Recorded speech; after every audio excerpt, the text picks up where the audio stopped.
ওদি কি করতেছেন? কুমড়ো বড়ি দিচ্ছি। এই যে এগুলো কি? এগুলো না হচ্ছে ডাল।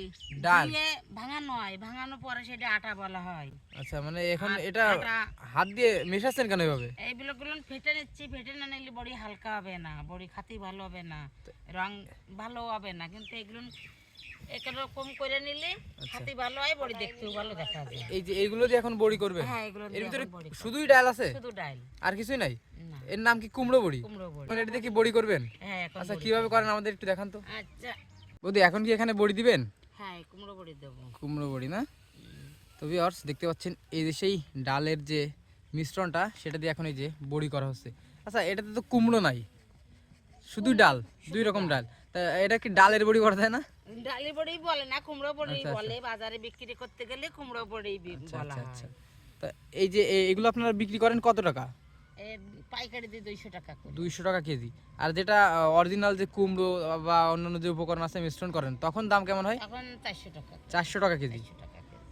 তো ভিউয়ার্স দেখতে পাচ্ছেন কিভাবে আসলে কুমড়ো বড়ি দেওয়া হয়, 400 টাকা কেজি। তো 400 টাকা কেজি, সেইগুলো ভালো হবে খাতে। আচ্ছা, এটা কি ভালো হবে না? এটাও হবে, তার ভিতরে মানে ওইটা সবাই অর্ডার দিয়ে, যারা ভালোটা খাতে, সবাই ভালো, যারা ভালোটা খেতে চায় তারা সব তার অর্ডার দিয়ে নেয়। মানে তুলনামূলক এটার একটু স্বাদ কম, এটার একটু ওর বেশি। একটু স্বাদ বেশি। আচ্ছা, মেইনলি যে কুমড়ো বড়ি যে নাম, কিন্তু এটাতে আসলে কুমড়ো তো অ্যাড করা নাই। কুমড়ো না, রোজ দিতে গেলে অত কুমড়ো কোথায় পাওয়া যাবে? আচ্ছা আচ্ছা। আর কুমড়ো হচ্ছে হালকা, তো কুমড়ো দিয়ে কেড়ে দাম বিক্রি করলে আমাদের পোষাবে। মানে এটা পাইকারি যারা হ্যাঁ, হ্যাঁ। বাজারে বিক্রি করে তাদের জন্য, তাদের জন্য। আর যারা স্পেশাল নিতে চায় তাদের জন্য আপনারা আলাদা তৈরি করে দেন। আলাদা করে দিই। ওটার দাম কেমন হয়? ওটার দাম 400 টাকা করে পড়বে। 400 টাকা। আর এটা 200 টাকা করে পাইকারি। হ্যাঁ। আচ্ছা, যে কেউ নিতে চাইলে তো আপনাদের কাছ থেকে নিতে পারবে, তাই না? হ্যাঁ, আমরা তো বিক্রি করার জন্যই তৈরি করতেছি। কতদিন ধরে এই যে কুমড়ো বড়ি তৈরি বা এই পেশার সাথে যুক্ত আছেন? এটা তাও অন্তত আমার বিয়ে হয়েছে পর্যন্তই আমি এই বড়ির ব্যবসা করি। আচ্ছা তখন আচ্ছা শ্বশুরের সংসারে থাকতাম। আচ্ছা। আর এখন আলাদা দিচ্ছি প্রায় 20-22 বছর। 20-22 বছর ধরে এই পেশায় নিয়োজিত আছেন, এর বাইরে আর কিছু করেন না? করি, অন্য সময় অন্যরকম কাজ করি।